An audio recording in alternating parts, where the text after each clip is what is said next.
बेटी बचाओ बेटी पढ़ाओ, बेटी बचाओ बेटी पढ़ाओ, बेटी बचाओ।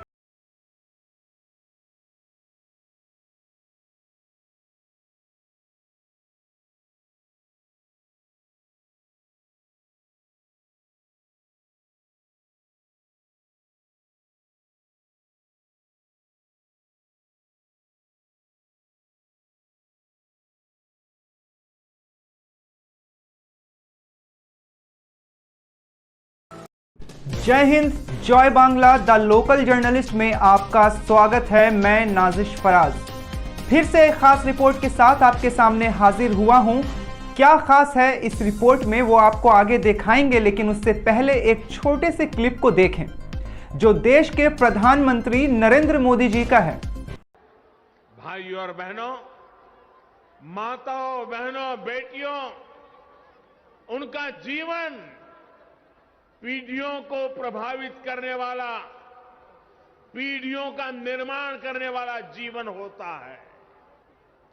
एक बेटी का सामर्थ्य, उसकी शिक्षा, उसका कौशल सिर्फ परिवार ही नहीं, समाज की, राष्ट्र की दिशा तय करती है। इसलिए 2014 में जब हमने मां भारती के बड़े सपनों, बड़ी आकांक्षाओं को साकार करने का बीड़ा उठाया, तो सबसे पहले देश की बेटी की विश्वास को नई ऊर्जा देने का प्रयास शुरू किया। इसलिए हमने बेटी के जन्म से लेकर जीवन के चक्र में हर अवस्था में महिलाओं को सशक्त करने के लिए योजनाएं बनाई, अभियान चलाए। साथियों, बेटियां कोख में ही ना मरी जाएं, वो जन्म लें, इसके लिए हमने बेटी बचाओ बेटी पढ़ाओ अभियान के माध्यम से समाज की चेतना को जगाने का प्रयास किया। तो सुना आपने प्रधानमंत्री नरेंद्र मोदी जी का क्या कहना है, उनके विचार देश के बेटियों के लिए, देश के महिलाओं के लिए क्या है। और जिस पार्टी का नारा ही ये रहा कि बेटी बचाओ बेटी पढ़ाओ, लेकिन जो देश की राजधानी दिल्ली के जंतर मंतर में हो रहा है, उसकी तस्वीर देखने के बाद क्या आपको लगता है कि प्रधानमंत्री और उनकी पार्टी अपने शब्दों पे खड़े हैं, या जो आज तक बीजेपी करती आई है जुमला जुमला और महज जुमला? चाहे वो 2 करोड़ रोजगार की बात हो, या देश के हर नागरिक को 15 लाख रुपए देने की बात हो, या सस्ते तेल डीजल व गैस पहुंचाने की बात हो, जिन वादों को आधार बनाकर भारतीय जनता पार्टी ने देश के सभी लोगों को गुमराह किया, उसमें कम से कम देश की बेटियों के हक में तो थोड़ा सोच लेते। दिल्ली के जंतर मंतर पर पिछले 10 दिनों से देश की पहलवान बेटियां सड़कों पर बैठकर आंदोलन कर रही हैं। बता दूं, ये वो बेटियां हैं जिन्होंने भारत देश का परचम अंतर्राष्ट्रीय स्तर पर लहराया है। किसी ने देश के लिए गोल्ड हासिल किया है, किसी ने सिल्वर, किसी ने ब्रॉन्ज मेडल हासिल कर देश का सम्मान बढ़ाया है। एक तरफ प्रधानमंत्री महिलाओं की सुरक्षा और विकास का जुमला देते हैं, वहीं दूसरी तरफ उन पर हो रहे जुल्म पर चुप्पी साध रखी है। जब कभी ये रेसलर्स गोल्ड मेडल जीत कर लाती हैं, मोदी जी थोड़ा भी वक्त नहीं लगाते इनके साथ फोटो खिंचवाने में। लेकिन आज जब वो सड़कों पे है, भारतीय जनता पार्टी के ही मेंबर ऑफ पार्लियामेंट हैं जिनके ऊपर कई सारे क्रिमिनल केस चल रहे हैं, साथ ही Brijbhushan Sharan Singh wrestling federation of India के हेड भी हैं, इसलिए शायद सरकार चुप है। प्रधानमंत्री से लेकर गृह मंत्री सभी ने चुप्पी साध रखी है। As we all know, Bharatiya Janata party हमेशा से क्रिमिनल को टिकट देती आई है और वैसे लोगों को बचाने के लिए पूरी ताकत और कठोरता पे उतर आती है, जो कि जंतर मंतर पे पिछले दिनों देखा गया। आपको बता दूं, पिछले दिनों वर्ल्ड प्रेस फ्रीडम डे था, जिस दिन एक लिस्ट जारी हुआ जिसमें हमारा देश यशस्वी प्रधानमंत्री के नेतृत्व में 180 के बीच 161 में पहुंच गया है। जानते हैं क्यों? देखिए इस वीडियो को। मैडम आप आइए, चलिए ऊपर चढ़िए आप लोग। डिटेन करिए प्लीज। फोन ले लीजिए इनका, प्लीज फोन ले लीजिए। डिटेन किस चीज के लिए कर रहे हैं मुझे? आपको बता देंगे। नहीं बताइए, पहले बताइए, बदतमीजी किस बात की कर रहे हैं आप? किस बात की बदतमीजी कर रहे हैं आप? किस बात की बदतमीजी? जर्नलिस्ट रेस्टलेस को कवर नहीं कर सकते हैं। मेरे कपड़े भी फाड़ दिए हैं, मेरी पैंट नीचे से फाड़ दी इन लोगों ने।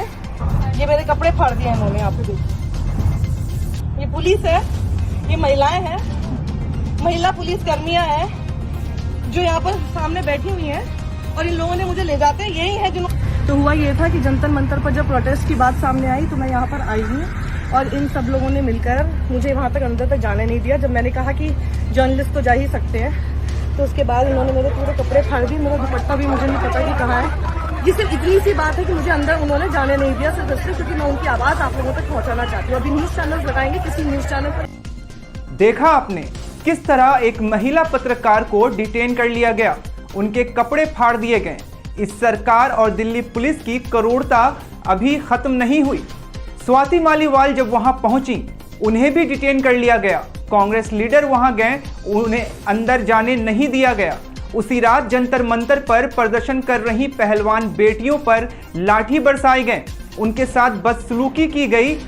क्या यह है बेटी बचाओ? क्या यह है देश की बेटियों के लिए सरकार का सम्मान? क्या इस तरह की गिरी हुई हरकत से हम विश्व गुरु कहलाएंगे? शर्म आनी चाहिए उन सबों को जो इस मामले पे खामोश बैठे हैं। आखिर चाहती क्या हैं हमारी ओलंपिक विनर्स बेटियां? सिर्फ इतना ही कि जिनकी इज्जत के साथ छेड़छाड़ की गई है उन्हें सजा दी जाए, जबकि केंद्रीय सरकार चाहे तो अपराधी को सजा देकर बात खत्म कर सकती है, लेकिन नहीं, वो अपराधी को बचाएंगे। और जिन लोगों ने देश का परचम लहराया है, देश का सम्मान बढ़ाया है, उन्हीं पर दिल्ली पुलिस लाठी बरसा रही है, जो हमारे देश के लिए शर्म की बात है। इन पहलवान बेटियों के लिए कई एथलीट्स ने ट्वीट किए, जिनमें सानिया मिर्जा, निखत जरीन, जिनके साथ कुछ दिन पहले ही प्रधानमंत्री जी ने फोटो क्लिक करवाए। तब आपको याद होगा, निखत जरीन वही हैं जिन्होंने देश के लिए गोल्ड मेडल जीता था। पॉलिटिकल पार्टियों के कुछ लीडर जैसे प्रियंका गांधी वाड्रा, राकेश टिकैत जैसे कई लोग वहां पहुंचे और उन्हें हिम्मत दी। बता दूं कि बजरंग पूनिया, जिन्होंने हाल ही में भारत के लिए गोल्ड जीता है, वो भी इस आंदोलन का हिस्सा बन चुके हैं। दिल्ली पुलिस और केंद्र सरकार की उस रात क्रूरता के बाद बजरंग पूनिया ने कहा कि मेडल लेकर अगर ये इज्जत मिलती है तो हम उन्हें सारे अवार्ड लौटा देंगे, जिसके बाद वो भावुक हो गए और रोने लगे। आखिर क्यों कर रहे हैं टॉप इंडियन रेसलर्स सड़कों पे विरोध? इसकी क्या वजह है, क्या आप जानते हैं? जो लोग नहीं जानते उनको बता दूं।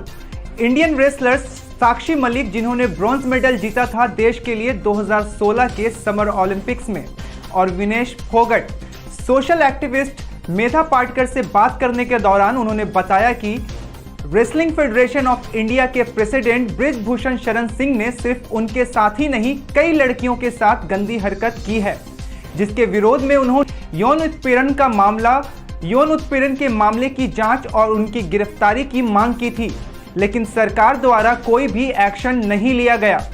महिला पहलवानों का ये आरोप है कि प्रैक्टिस के दौरान सांस की जांच करते समय ये लोग महिला पहलवानों के अंगों को छूते हैं, जिनके बाद उन्होंने शिकायत की थी, लेकिन कोई कार्रवाई नहीं हुई।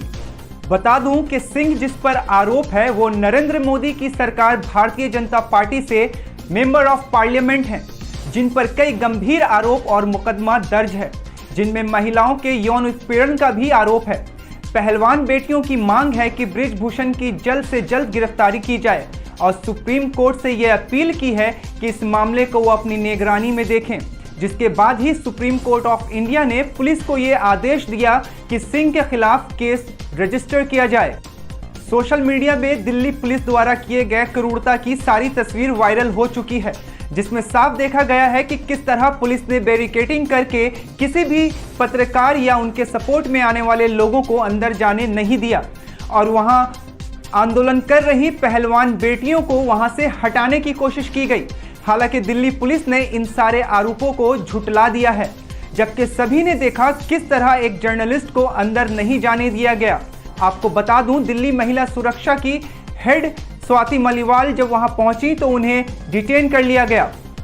Indian sports minister Anurag Thakur ने वादा किया था कि इस मामले पर पूरी इंक्वायरी की जाएगी। वहीं दूसरी तरफ महिला बेटियों ने इसका विरोध करते हुए कहा यह पूरे घटना को अलग मोड़ देने की साजिश है ताकि इंक्वायरी कंप्लीट ही ना हो सके। प्रधानमंत्री नरेंद्र मोदी की सरकार भारतीय जनता पार्टी, जिसका नारा ही ये रहा, हम महिलाओं को सम्मान देंगे, महिलाओं को एम्पावर करेंगे। प्रधानमंत्री मोदी और केंद्र की खामोशी इस पर सवाल खड़े कर दिए हैं। वहीं प्रियंका गांधी वाड्रा ने ट्वीट करके कहा, उन्होंने कहा कि हमारे खिलाड़ी देश की गौरव हैं, वो विश्व स्तर पर अपने प्रदर्शन से देश का नाम रोशन करती हैं। खिलाड़ियों ने कुश्ती महासंघ और उसके अध्यक्ष पर गंभीर आरोप लगाए हैं और उनकी आवाज सुनी जानी चाहिए। अब देखना यह है क्या इन पहलवान बेटियों को इंसाफ मिलता है या हमेशा की तरह केंद्रीय सरकार अपराधी को बचाने पे ज्यादा जोर देगी। आपको क्या लगता है, आपके क्या विचार हैं इस मामले पे, हमें कमेंट करके जरूर बताएं। फिलहाल के लिए सिर्फ इतना ही, फिर से आपके सामने हाजिर होऊंगा खास, अहम और जरूरी खबरों के साथ। तब तक के लिए नाजिश फराज को दें इजाजत। देश दुनिया की अन्य खबरों के लिए देखते रहें द लोकल जर्नलिस्ट। धन्यवाद।